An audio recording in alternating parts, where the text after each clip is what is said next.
Hello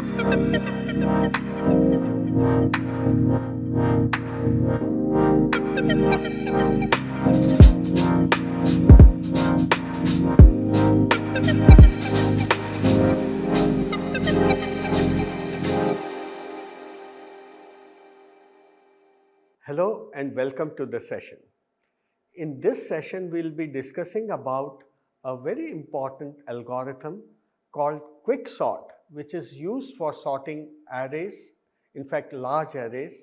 This is one of the most important algorithm which is used in many different places, and it's quite useful algorithm. But what is the basic principle? Once again, this algorithm is based on divide and conquer approach.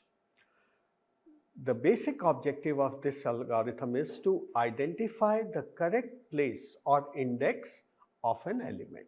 So that's how we try to identify the correct place for an element, and we will be able to put that particular element into that particular index. Okay, so the overall situation will be we will get a sorted array. It does not require additional space for sorting as was the case in merge sort. It simply requires only that space where array is being stored. No additional space is required. Okay, as it is, whatever sorting we will be performing here is in place sorting. So it won't be requiring any additional space. It is in fact considered to be fastest among all sorting algorithms in practice, where the comparisons are required, right? And that is why the name is also quicksort, right? So the average running time of quicksort is order n log n, and we would like to derive that particular order in general. Okay, and the arrangement of elements in the input affect the running time of quicksort. So this is a typical nature of quicksort, that it has best case as well as it has the worst case also situation. So we would like to see what is the worst case situation also as far as quicksort is concerned.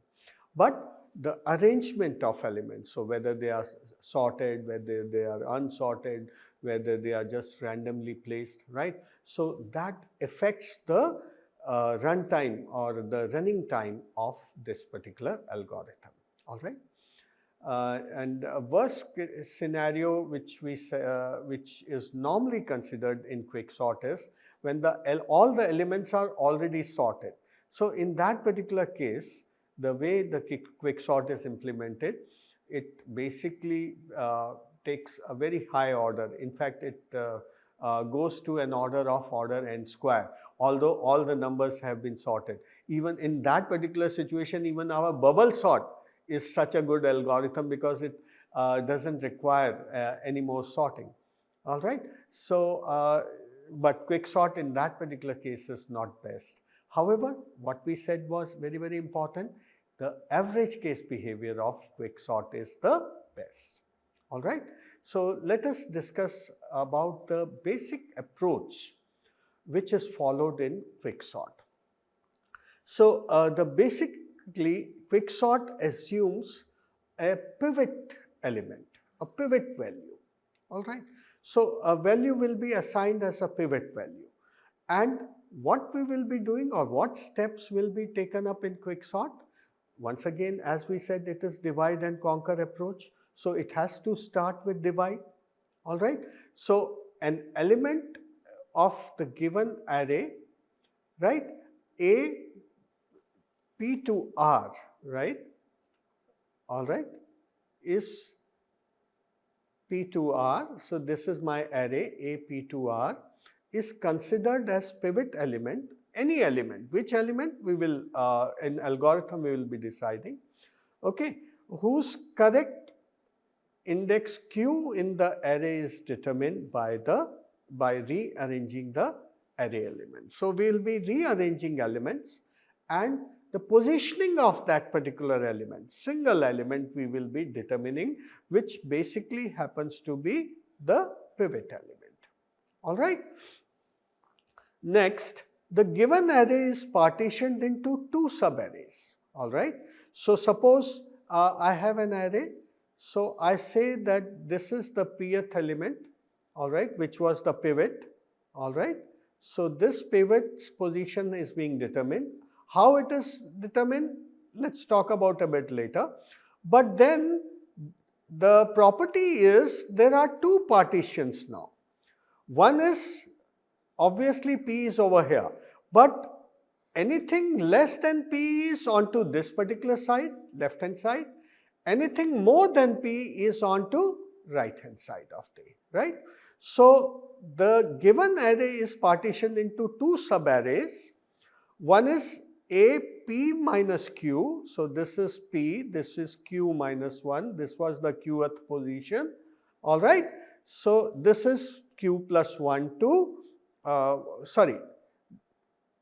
that's right, this is Q plus 1 to R, all right. So this is how it is. So first partition is P plus P to Q minus 1, these number of elements. The next and smaller than, these are smaller than, as I told you, then AQ, the qth or the pivot element, and all the elements in the this particular range, that is AQ plus 1 till R, are greater than AQ. So they are all greater than this particular qth element, all right.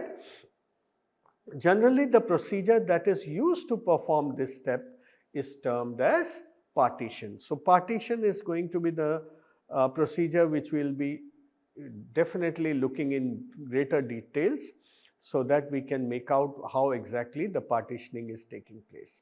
So the output of this procedure is the index of Q, which divides, or index Q, which divides the given array A. So index Q of the element. So this is an element which was our pivot, and it is at an index Q, all right.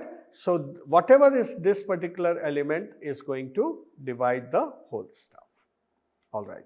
Next step is going to be combine. As all the elements are conquer. The partition subarray AP to Q minus 1 and AQ plus 1 till R recursively call the divide step recursively to solve the elements in the subarray. So we will be calling this particular divide procedure again and again. That means next pivot will be assumed in this particular array and another over here, right. So they will once again be solved with the help of this quicksort or pivoting, and finally we will be combining all the elements, okay, at respective places, and we don't need to combine this particular step because every element is going to be sorted and it is in place, all right. So combination is not going to require major step as far as the combine step is concerned. So how does quicksort algorithm look like? Very simple. First of all, a quicksort algorithm takes 3 parameters. First is A. A happens to be the array which contains the elements which are to be sorted. P is basically the lower index, all right, and R happens to be the upper index, all right. So lower index and the upper index of this particular algorithm. What we check, just like what we checked in the merge sort, we check that this lower index value is truly less than R. If it not so, then we have already reached the solution in this particular case, all right. Okay. So what we will do here, first we will do the partition, okay. So we will do the partition, okay, such that the qth position, okay, so the qth position will be the one which will be used to partition the array. So Q basically is the location, okay. So this is the location of pivot element, But what is a pivot element? So we have to look into this particular algorithm, the partition algorithm, to find out what is a pivot element. Okay, and then obviously this is so the initial call to quicksort is going to be quicksort A 1 to n, because if we are assuming n is the size of the array, then we basically are considering that particular situation that we will need to sort it with the lower limit of 1 till n. All the elements are to be sorted. Uses a procedure partition that selects the last element as pivot. So now is the pivot defined. We will be assuming the last element as pivot element. That is something which this particular implementation of algorithm we will be following. The partition always returns some index or value, say q, where the array PR is partitioned into two subarrays. So basically it is partitioning, so it is returning the index q, all right, which is this particular index. It will contain the pivot element, which was earlier at the rth position, now has been transferred to this particular position. And all the elements here will be smaller than this particular pivot element, and all the elements in this particular array will be from here to here, it will be going to be larger. Okay, such, okay, less than equals to, and okay.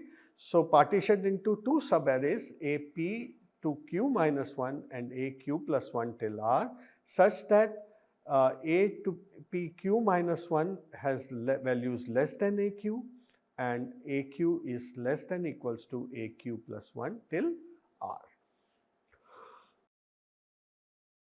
So this is what is the basic quicksort algorithm. Okay, so we have partitioned it. In the next step, we will do the quicksort on APQ minus. So we have already sorted this particular element. So we will do sorting only for these elements now. And another quicksort algorithm, another quicksort call will be for all the elements which are in Q plus 1 till R range.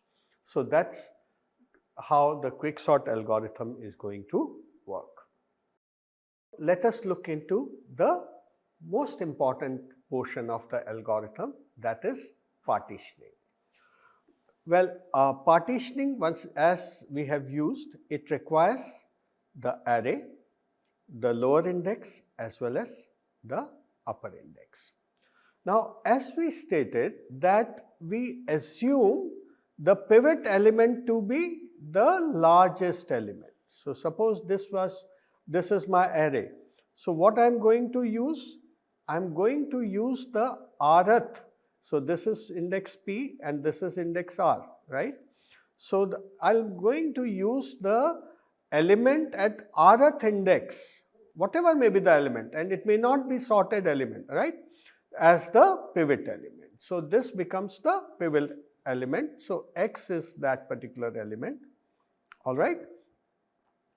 And the value of I, interestingly, we are taking this local variables. So a local variable I is used, which is initialized to one value less than P, all right. So this is I is P minus 1, that is the lowest is this particular value or index, this is the lowest index.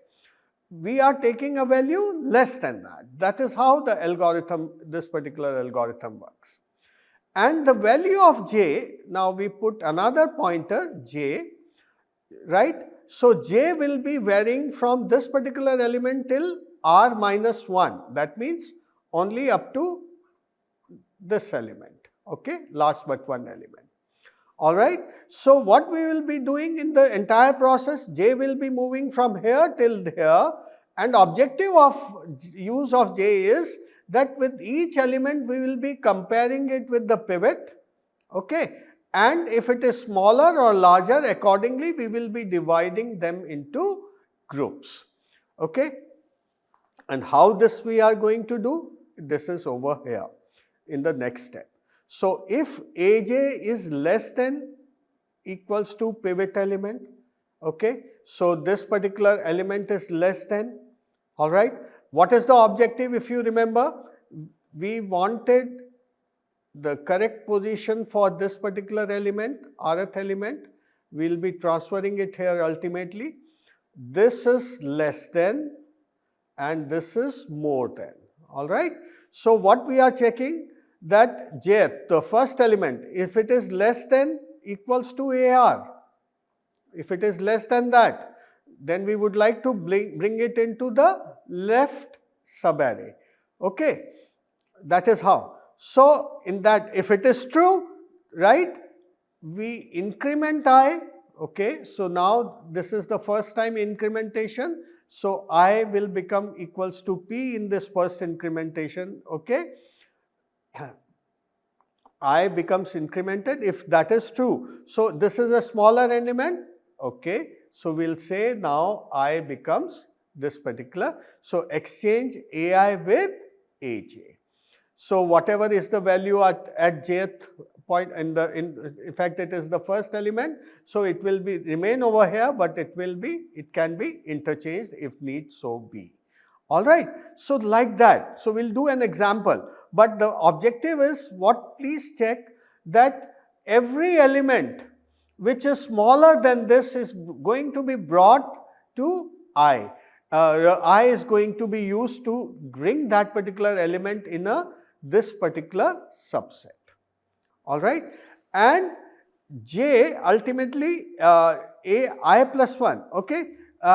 If it is not true, okay, then you are not doing anything. You are just moving J, and J basically is forming your other element.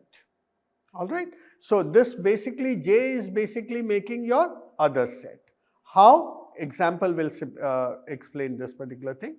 And towards the end, when all the elements have been put into either this group or that group, this AR is brought into this particular position, and this element will be brought to, that is I plus 1 happens to be this particular the qth position actually. So, I plus 1th element, because all other elements are less than this particular stuff, less than equals to. So, I plus 1th location it will be brought, and whatever is the content of I at this location actually is greater than this. So, it will be transferred towards the rth position. Okay. So, this is how the algorithm works, and towards the end we will be returning the qth position, that is I plus 1, which is being returned. So, this is how. Let us look into the example so that you are able to understand this particular partitioning in more detail. So, this is the, let us take a typical case where we have 8 elements. These are 2, 8, 7, 1, 3, 5, 6 and 4, right. So, it has 8 elements. So, what is the value of P in this particular case? P is definitely, if we can assign these as indexes, but indexes does not matter. This is the P index and this is the R index, all right. And what we have assigned, we have assigned I to be, okay. So, as we see pivot element is being compared. So, R is being, okay. So, I is assigned P minus 1, right. So, I is basically pointing to this location and J is pointing to the same location where P was pointing to. So, that is correct. And this AR is basically, or the R is the pivot element for us. So, it contains a value 4, right. So, the pivot element right now contains the value 4. So, what we do? We start with J, okay. So, we start with the pointer J. So, what happens when we compare J here? So, J is less than 4. So, what we will be doing? We will be incrementing I and exchanging it with the value of J. So we are incrementing I means now I is also pointing here, all right. So we will be interchanging AI with AJ. In turn, 2 will be remaining at the same position, right. So 2 will remain at this position only after the exchange also. All right, that looks very good. So now the J has moved to the next location as it is shown here. All right. Now at this particular point, J will be compared to R. Now the value A is 8 more than the pivot value, right. So this forms the J will be simply incremented to the next location. Okay, so now J will be incremented here. 7 once again is greater than R. So this particular set will be moved further and J is moved to 1. Now what happens at this point of time? This 1 is less than 4, all right, our pivot element. So this 1 is less than 4. So what we are going to do? We are going to, what we supposed to do? Increment I will become at this particular place and J interchange between these two, okay. Increment I first, so I will be pointing at this place, exchange it with 8 and this particular thing is going to cause 1 to move here, all right. It will cause 1 to move here and 8 to move in this particular location. So exchange is going to take place between these two values, all right. And as we exchange, we bring this particular bar over here. Why? Because now this particular is a smaller set and this is a larger or the bigger than the pivot value, all right. So you can clearly see this particular demarcation in 1 and 8 got interchanged, okay, and the set was moved at this point of time at the location of I, all right. So the location of I determines where exactly your lower set is and location of J determines from I plus 1 till J minus 1 is your set which has higher value than the pivot element, higher or equal like that, okay. Now once again compare 3 with 4, so 3 is smaller, so once again that interchange is going to take place, okay. So this becomes I plus 1, I is incremented, interchange is going to take place here, so 3 will be moved here, I has been moved here and 7 is going to take over here and the value of J will be then J is going to point to the next location, okay. So now J is at 5. 5 is more than 4, so nothing is to be done, it is just to be added in this particular set. And 6, once again it is automatically added to the set because J will be incremented at this point of time, okay. So this is just the step, after this step comes and then from there this step is appearing, all right. So this is the point where now we have reached, the J has reached, the J has completed because it has completed R minus 1, okay. J has reached to R minus 1 and that is what up to our loop was. So the value of this is going to be replaced with I plus 1th location. So I plus 1th location is this, 8 will be moved here, 4 will be moved here. This is the qth position where this value 4 actually belongs. All the values here are less than 4, all the values here are greater than the 4. So that is how the partitioning has been able to solve the value for this and all the values. So this is a set having values less than that, one partition, second partition. Now we will apply quicksort over here, all right, and we will do quicksort over here. So this is, suppose if it is Q, then we will be doing from P to Q minus 1 and this is Q plus 1, right. So this is Q is index, remember that. So Q plus 1 till R, then we will do the second sort operation, all right. So this is the most important step of this quicksort procedure and should be understood by heart, all right. So once we have learnt about this particular, that is the partition procedure, and partition is to be repeated. Okay. So now let us move on to the analysis of quicksort. The arrangement of elements affect the partition of an array. That is a very important point in quicksort. If partitioning is unbalanced, the partitioning procedure will be performed more times than a balanced partition. Okay, so balanced partition, we will be doing partitioning lesser number of time. Okay, we will see that particular thing. The quicksort has different complexity in different scenarios. Best case, okay, if the input data is not sorted, then the partitioning of subarray is balanced. In this case, the algorithm runs asymptotically as fast as merge sort, which is having order n log n. Whereas in the worst case, if the input array is already sorted or almost sorted, then the partitioning of subarray is unbalanced and it is going to take asymptotically somewhere very close to insertion sort or bubble sort, that is order n square. Then the average case is basically the partitionings are more than the best case but less than the worst case, and on an average the asymptotic runtime complexity of quicksort is n log n.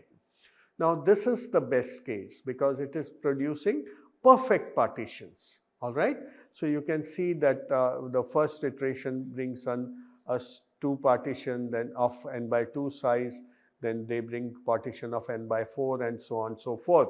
So bringing us a recurrence relation of the type Tn equals to 2 Tn by 2 plus theta n, and as we know the best case time complexity, when we try to solve it, okay, with this particular recurrence relation, we get the value of A as 2 and value of B as 2, and Fn in this particular case is n. So what we get, we simply compute log of A with the base B, and this value is log of A with base B. For 2 to 2 will get us a value 1. So this is going to be equal to 1, which is shown how it can be computed. Okay, and since log of B is 1, so it becomes n to the power n, which is n. Fn is also n, both are same. Okay, so case 2 of master method would apply. Since this is 1, this value is 1, therefore this is what is the complexity as per master method, the direct method. So this value is 1. So what we get overall is order n log 2n. So the complexity of quicksort algorithm, the best case happens to be log order n. Now this is the worst case. Now in this particular case, we are just getting one element here. That one element is the sorted element or the position, the qth position all the time. All right. So we get one partition is of the size n minus 1 and next n minus 2, then like that. So we will be getting this kind of a situation when we have the worst case as far as quicksort is concerned. So technically speaking, if the best case was this, what we will get, we are not getting 2 partitions now. We are not getting it in the worst case. We are getting a one partition with the size n minus 1 and another partition with almost 0 size because that element is already sorted. Okay, so and theta n is already there. So theta n, if we can bring in with that is a constant value n, and we replace it with this particular value, and we have t n minus 1. So every time, okay, so it is going to be n plus n minus 1 plus n minus 2. So if we do the substitution, we will get this particular equation, which ultimately, if we do, this is an AP and the sum of AP is n into n plus 1 by 2. So you will get this particular thing, which basically is an order of n square. So that is how you come to an order n square when you are having a worst case in quicksort. Okay, and the reason being that you are getting basically this kind of a tree when it is the worst case. One partition very small, in fact with no element almost, because this is the sorted element, or this is the positioned element, this is the pivot element. The remaining n minus 1 are to be sorted, n minus 2 are to be sorted, and so on and so forth. So this becomes the linear, almost the order n square kind of a situation, which is same in bubble sort, same in insertion sort. All right. So let us summarize what we have covered about the quicksort. That quicksort uses divide and conquer strategy. Once again, just like merge sort, but it divides the problem into two partitions, one smaller than the pivot value and another larger than the pivot value. And pivot value is in position now, right? Okay. The two partition, then these two partitions, then you can solve recursively, and best case complexity of quicksort is n log n, but the worst case complexity of quicksort happens to be of order n square. With this, we end this particular session. Thanks for being with us.